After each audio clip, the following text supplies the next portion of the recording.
Welcome sa ating podcast. Ito ang JCA Law After Office. Maligayang bagong taon sa inyong lahat. Ito po ang kauna-unahang episode namin para sa taong 2026. Siyempre, minabuti naming bigyan kayo ng good news, no? Right, attorney? Yes, magandang hapon yata. Magandang Happy hapon. New Year. Happy New Year po sa lahat. Ito yung pinakauna nating episode Right. para sa taon na ito. At yan, medyo nakangiti ka. So, ibig sabihin, may good news. Merong good news, sir. Malamang maraming umaabang sa good news natin na to, sir. No? Yeah. Ano ba ang pakiramdam mo, sir? At magwe-welcome tayo sa kanila ngayon. So, again, konting context na naman. So, yung napag-usapan natin last time. Nabanggit na natin na itong darating nga natin, itong 2026, may mga challenges pa din. Pero, ang expectation natin is mababawasan yun. And ito nga, medyo na-validate yung konting prediction natin kasi may magandang balita na naman nga. So, yun. Simulan na natin yun. Ano nga ba yun? Yeah, so magandang balita tayo, no? Pero una sa lahat, ako si Josephine Bacani para sa mga hindi pa nakakakilala sa atin. At kasama natin ang isang magaling na abogado, isang Filipino immigration lawyer. Walang iba kundi si Attorney Jake Aguilar. Ayan, simulan na natin. Ito nga ipinalabas, Sir Jake, ng na balita. Mainit pa. Again, fresh from the oven. Mainit. Yeah. Kahapon, Right. January 9. Yung Lamia processing. Exactly. Ito ay magtatalakay sa mga naghahantay ng Lamia, mga naghahanap ng employer, o sa mga nakakaramdam ng pangamba na baka hindi ma-renew ang kanilang mga work permit, Sir Jake. Ano ba ang pagbabago? Ano Right. balita dito, Sir Jake?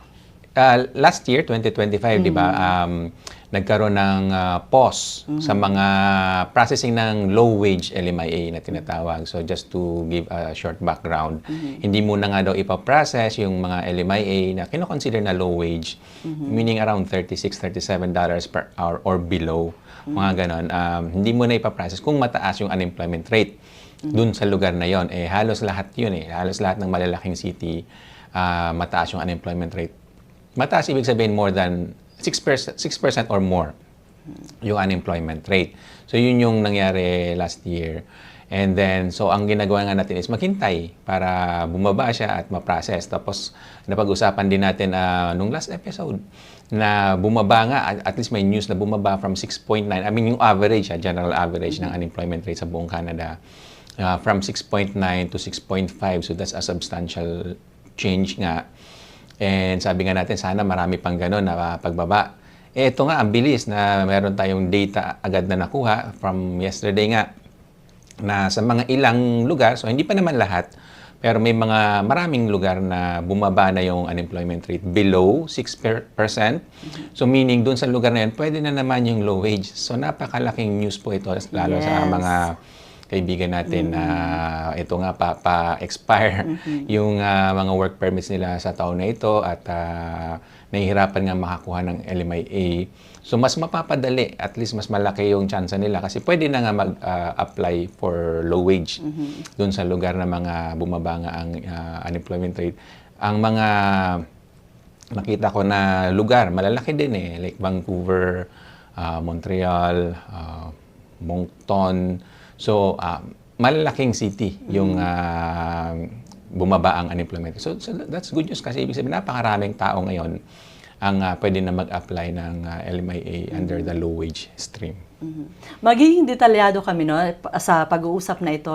Alam namin na marami nag-aantay po sa magandang balitang ito. Yung mga naghahanap ng mga employer, naghintay ng Lamia at yung mga may pangambang hindi marin yung work permit. Abangan nyo at panoorin nyo hanggang dulo upang makakuha kayo ng mga eksaktong details about sa balitang ito. So Jake, bakit ba pinayagan muli ang pag-open ng Lamia low wage processing? Unang-una, yung Lamia naman nga talaga, program nga siya para matuunan yung pagkakulangan ng Canada sa mga trabahador nga, labor shortage. So, in general, okay yon. Lalo kung may shortage, di ba? Dapat naman talagang mag-hire tayo ng foreign workers na tinatawag. Yun nga lang, nagkaroon ng pause kasi dahil nga sa tumaas yung unemployment, edi marami nga tayong naririnig na reklamo galing sa mga citizens in particular, especially dun sa sabihin natin magulang. Kasi ang wala daw trabaho na nakukuha, yung mga fresh graduates Right. ng Canada na mga citizens din. So, hindi naman yung mga datihan na, pero yung mga fresh grads nga. So, syempre, madalas ang magrereklamo na yung mga magulang, di ba? So, yung mga magulang, yun, sila yung naging vocal dyan. And para bang, ang gusto nilang mangyari lang naman, na bago bigyan ng opportunity nga yung mga foreign workers, unahin silang citizens. Somehow may sense naman yun, di ba? So kaya gano'n, nagkaroon ng pause. So sabi ng gobyerno, sige, papakinggan ko kayo. Hindi muna natin i-renew or hindi muna natin papayagan mag-apply ng LMIA yung mga nasa low wage stream doon sa mga lugar na mataas ang unemployment rate. So gano'n exactly yung nangyari. So but anyway nga, so ayan, mukhang nagkakaroon naman na ng trabaho yung mga citizens, especially nga yung mga fresh graduates. Kasi gumaganda naman ng kaunti din yung ekonomiya. Baka hindi nyo pa nararamdaman. Alam ko na hindi ganun kabilis yung paglawak ng ekonomiya ng Canada. Pero unti-unti, syempre, gumaganda naman ito. At saka yun, simula pa lang din ng taon. Tsaka yun nga, ang bilis. Ang ini-expect ko nga, mga ano pa ito, mga bandang spring pa mangyayari. Pero ito, nasa winter pa tayo ngayon. Ano pa lang ngayon, January 10. Kumaga, ilang araw pa lang sa itong bagong taon na ito, nakakuha na kagad tayo ng napakagandang news. So, You're right. hopefully, tuloy-tuloy na yan. So yun lang, para sa mga kaibigan natin na nag-aabang-abang nga sa mga developments, yung sinasabi natin, yan, sundan nyo kami dito kasi babalitaan namin kayo. Yan. At least for now, medyo magandang balita yon. Alright, totoo po yan. No, tandaan lang, no, kapag ang isang lugar, ang isang rehiyon ay mababa, ang employment rate o ang Right. unemployment rate ay mataas naman, sila po yung mga rehiyon na hindi pwede magbigay ng lamiya for Right. low wage. Right. Ito, sino ba ang mga apektado, more particularly Sir Jake, sa itong low wage lamiya na to? Yun nga, yung mga, kung ang sweldo ay below 36, 37, 38, I think in some cases nga $39 per hour, which is hindi nga low wage yun, di ba? Para sa akin, mataas-taas na sahod yun. Pero kung ang offer sa inyo ng employer nyo is around that range or below it, so apektado kayo doon.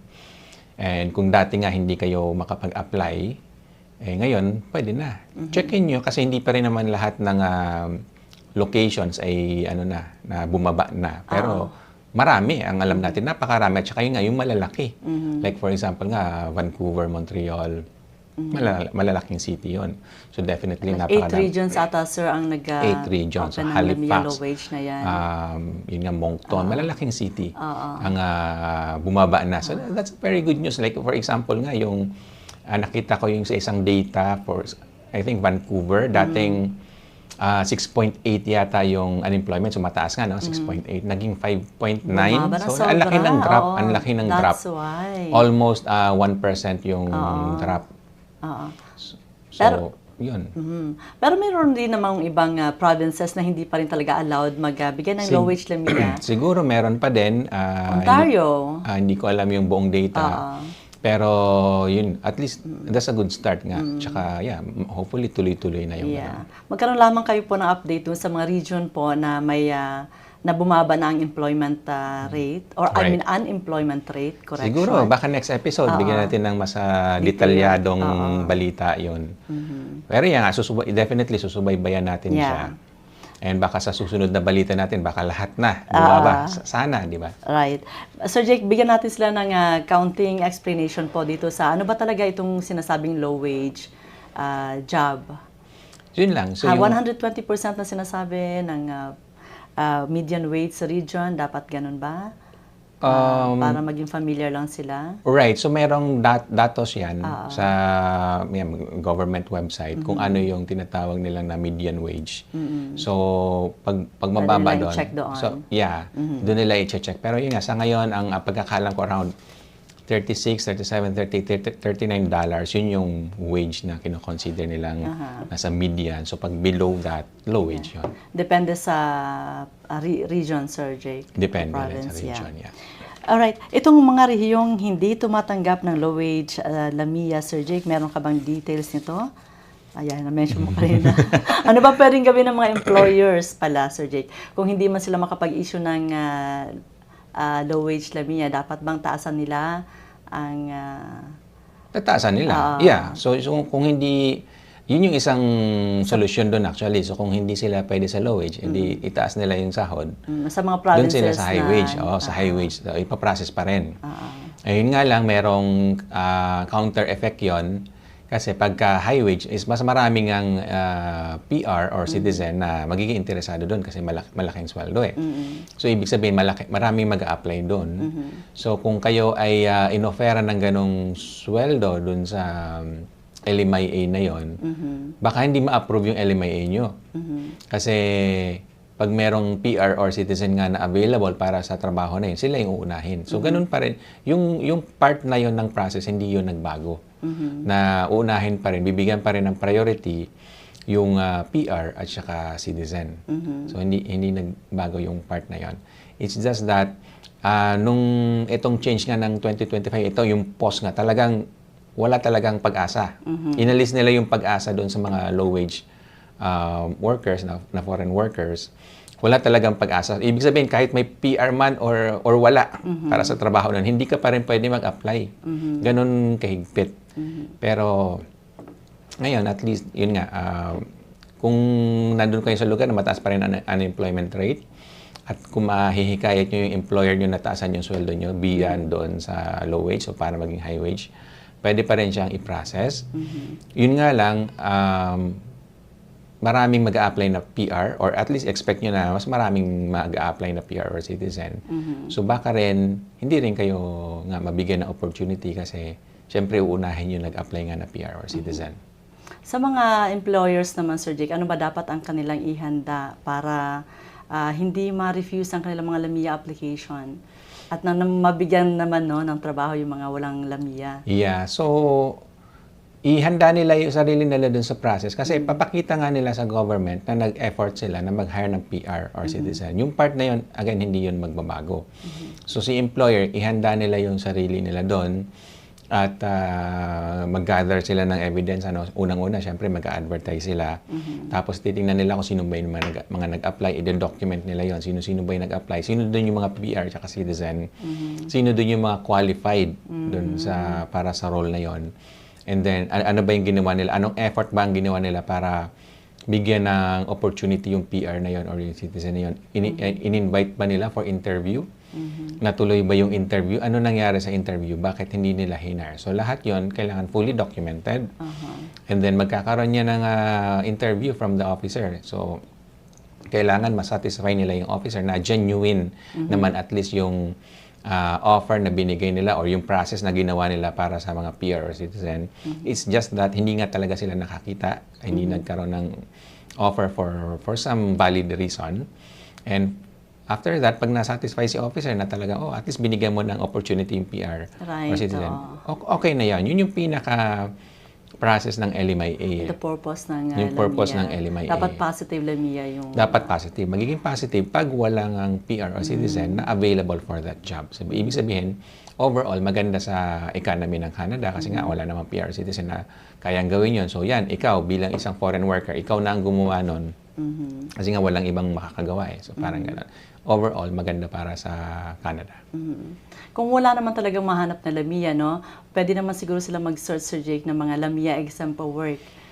Meron, pero for workers. now, mahirap maghanap nun kasi nga yun sa na-discuss din siguro natin before.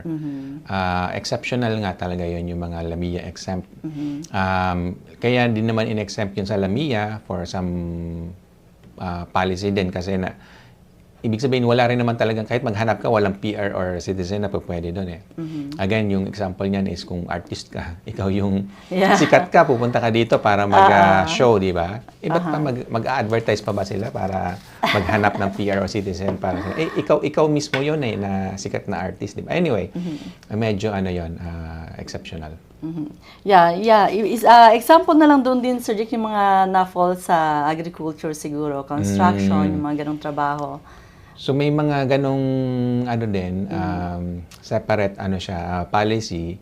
Kung minsan si government kasi may mga priority sector siya eh. Halimbawa, construction nga, agriculture. So minsan ini-exempt ka nila for LAMIA yung mga ganong sector para mapabilis yung progreso. Yung pag kino-consider nilang critical yung sector na yun at kailangan bigyan ng suporta, pwede nilang gawin yon. Minsan din, yung mga malalaking employers, humingi sila ng parang blanket exception para makapag-hire ng foreign workers kasi nga, anyway, sa experience din nila, may ipapakita nila sa government na talaga ang hirap maghanap ng PR or citizen. And minsan, depende rin sa region, sa lugar. So, halimbawa, doon sa lugar na yun, talagang kokonti lang yung populasyon ba. So, mag-a-advertise ka pa ba? Walang ang tao doon, walang ang populasyon doon eh. So, minsan, may mga ganong klaseng exemption. So, kung may makakita kayong mga ganong exemption, pwede niyong subukan yan. Or pupunta sa mga regions na meron pang nag-i-issue ng mga low-wage LAMIA. Yeah. Huwag kayong manatili sa province na wala naman talagang ma-offer sa kanilang Right. low-wage LAMIA. Yung ano ba ang gagawin ni Sir Jay kapag hindi na ma-renew ang kanilang permit, work permit? So, pag hindi ma-renew yung work permit nila, worst case scenario, apply muna ng visitor record. So, yun yung default na ano natin dyan, recommendation. Kung gusto pa nila magstay muna sa Canada. Another option, of course, you can always leave muna. Maybe it's a good time para makapagbakasyon. Kasi nga dito, pag nasa Canada, di ba, medyo bakbakan eh. Trabaho, di ba? Minsan nga, yun nga, kahit wala kang trabaho, yung paghahanap ng trabaho yun eh. So dapat nga daw, you spend mga 8 hours a day looking for a job kung wala kang job. So anyway, pag nandito sa Canada, alam naman natin magastos, mataas ang cost of living. So habang nandito tayo, talagang kayod-kayod. So baka kung may mga ganitong hindi kayo ma-renew, maybe you can use that time na magpahinga muna, bakasyon muna, reconnect with friends and family, especially sa Pilipinas, di ba? Maybe it's a good time. Alam ko medyo magastos din, ano? But I'm just saying na maybe it's a good time for you to have this short break muna para pagbalik nyo sa Canada, yan, fresh na naman. Tsaka baka mag-improve din nga ang sitwasyon dito. Baka by that time, mas yung mga employer na nililigawan nyo, mas ready na sila na i-hire kayo. So, yun lang naman. Parang tawag doon strategic retreat. Right. Like, pwede ba silang mag-apply ng visitor visa, Sir Jake, while inland? Yeah. Para hindi nila muna sila umuwi? Yeah, visitor record ang tawag natin doon. So, pagka nandito na sa Canada, what they need is yung visitor record. So, yun yung apply na nila. Para lang, yun nga, hindi na sila umuwi. So, bali, dalawa yung main options. Yung exit muna, of course, nandyan lang yan. Or kung gusto nila magstay pa rin sa Canada, usually, visitor record yung How do we call them, Sir Jake? Implied? May implied status pagka ibang concept. ongoing ang visitor visa? Yung implied naman, or ang tawag na natin dyan ngayon, maintained status. So, ibig lang sabihin, before mag-expire yung status ng isang tao, nakapag-apply na siya ng extension or panibagong status. That's a different, okay. So, halimbawa, mag-expire na yung work permit, So, bago mag-expire yung work permit na yun, dapat applyan na nila ng extension, yung work permit na yon, para even if mag-expire na nga siya, kung nakapending yung in-applyan nyo, yun yung maintained status. Kung natuloy-tuloy lang din yung status nyo while your application for extension is pending. Ngayon, kung hindi naman kayo makapag-apply ng renewal sa work permit, like for example nga, walang LMIA pa, then pwedeng apply ng visitor record. So parang na-downgrade tayo from worker status to visitor status. I'm just calling it downgrade kasi hindi tayo nga makapag-work. But at least at a minimum, you can stay in Canada naman. So, pero kung nakapag-apply nga rin kayo ng visitor record nyo, tapos nag-expire na yung work permit nyo, maintained status pa rin yun dun sa visitor. Yung visitor status nyo, naka-maintain siya. Mas mabilis bang ma-process, Sir Jake? Or mas magaan ba para sa mga aplikante kung inland ang pagpaprocess ng kanilang visitor visa? Or pag umuwi sila ng Pilipinas, mag-a-apply ng visitor visa ay mas mahirap? Depende kasi yan sa processing center. So, sa Pilipinas kasi, kung nasa Pilipinas kayo, doon kayo mag-apply, mas mabilis as far as I know. Kasi hub tayo doon yung Pilipinas eh. May malaking processing center tayo doon. So, in some cases, mas mabilis yung processing doon. Mas mabilis yung processing outside of Canada. Dito kasi sa Canada, marami silang pinaprocess. So, baka overloaded din sila sa dami ng applications. Katulad ngayon, maraming ang delays, di ba? Sa Canada. So, in some cases, I don't have the exact record right now, pero from what I've heard, there are cases na mas mabilis yung processing outside of Canada. Sa pag-a-apply ng mga permit na ito, Sir Jake, paano ba malalaman kung apektado ang job offer ng isang tao? Like, Like yung sa mga NOCs nila, Sir Jake, may mga postal code ba na dapat matching? Magmamatch sa Lamia job offer? wala Yung naman. application, para hindi ma-refuse?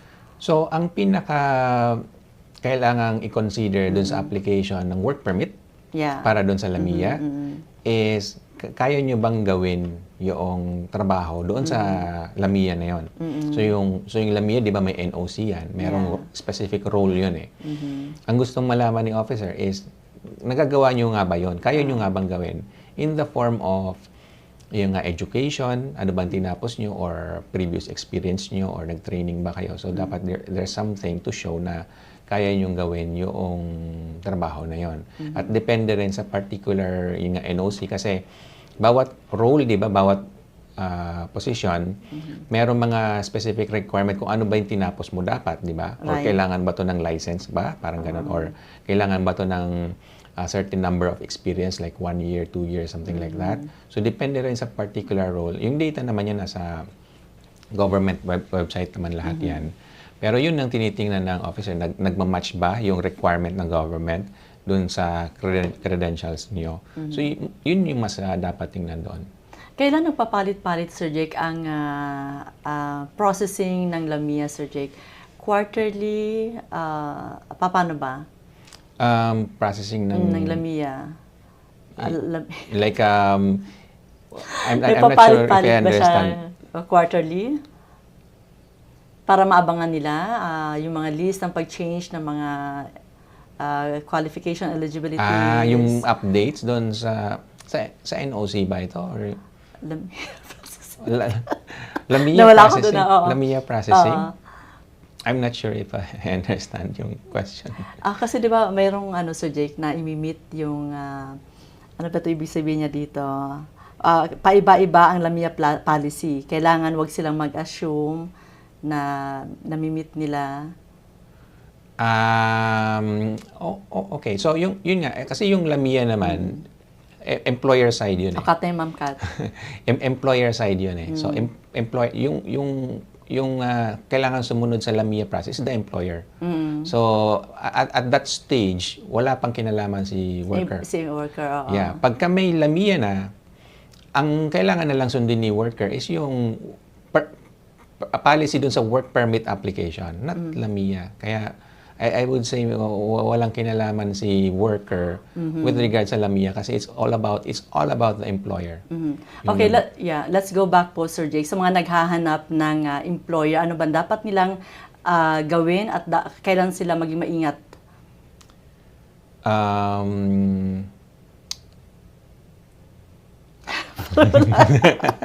Out of context ako. I'm not sure what... Kasi sinabi ko sa introduction kanina, para sa mga naghahanap ng employer, saan sila dapat kumilo? Saan sila dapat mag-target? Okay. So ang general rule, mag-explore sila sa buong Canada. Yun na lang. So yun yung pinaka-tip natin dito. Explore nila yung buong Canada. Huwag sila din magstay sa malalaking city lang kung nahihirapan sila makakuha ng trabaho doon. You have to explore the entire Canada na napakalaki kung tutuusin. Medyo yun nga, kung hindi pa tayo sanay sa laki ng Canada, no? Medyo imagine niyo na lang muna na for example yung Ontario.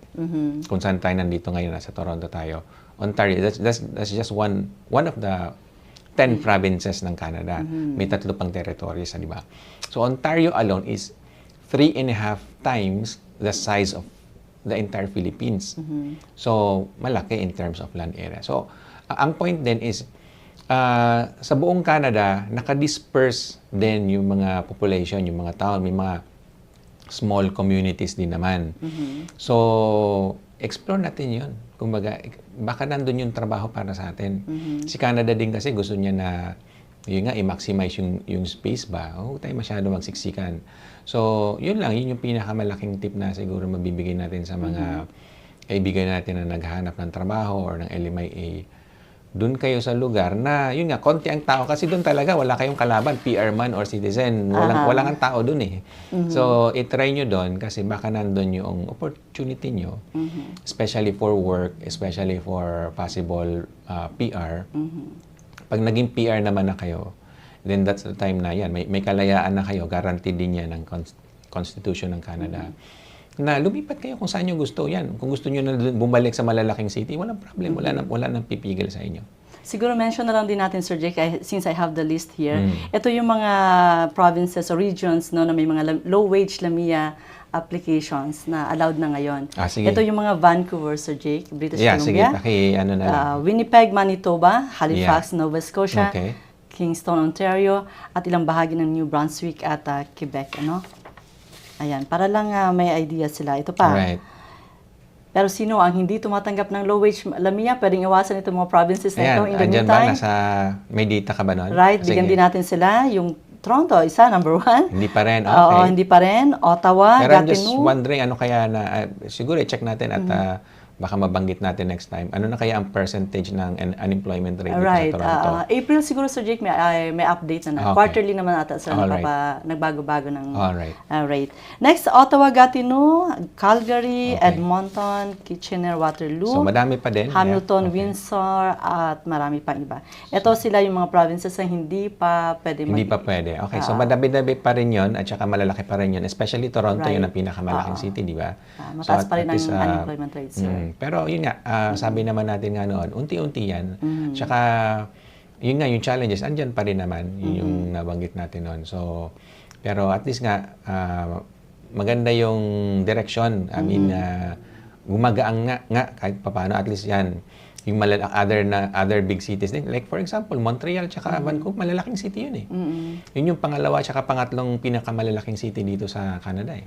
So at least sila, pwede na ulit. Di ba? So, mas marami silang ma-accommodate ng mga exactly. Kahit paano, workers. nagkaroon tayo ng mas maraming opportunity. So yun, tsaka din nga, dapat medyo maging mobile tayo, ano? Right.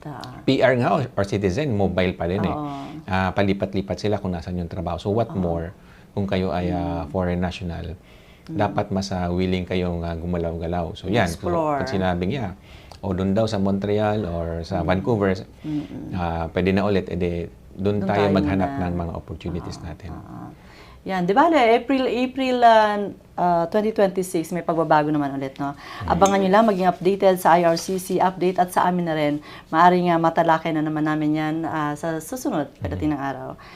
Yan, Sir Jake, yan po muna ang ating maibibigay na information. Okay. Unless otherwise, Sir Jake, meron kang idadagdag pa Wala regarding naman. data.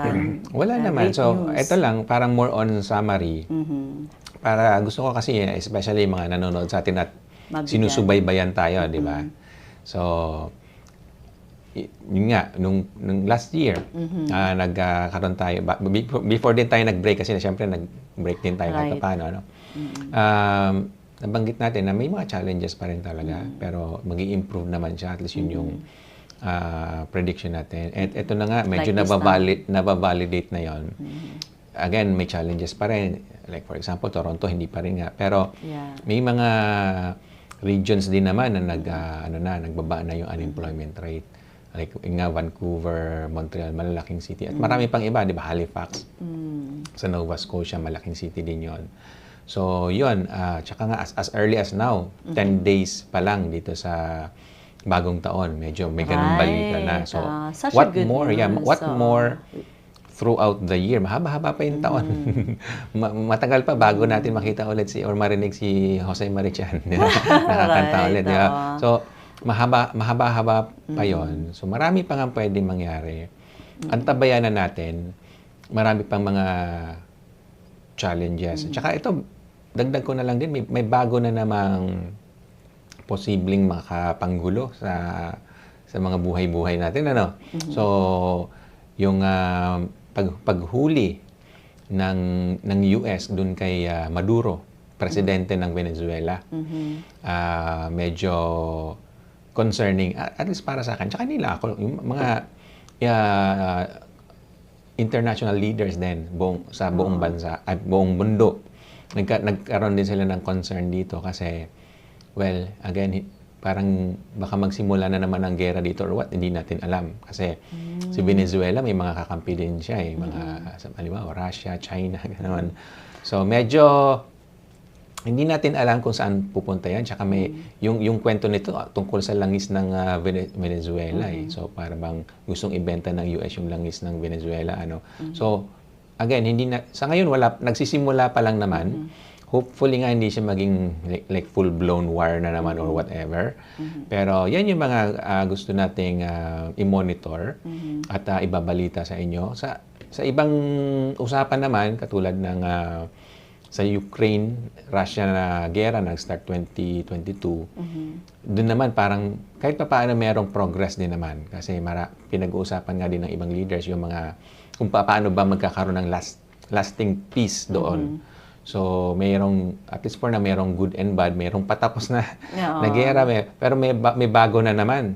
Pero, ayan, yun yung mga gusto ko lang ipag-usapan ngayon at abang-abangan. Dahil, syempre, kung lumaki, lalo na US nga, katabi natin, tsaka Venezuela, South America, malapit lang din yun dito.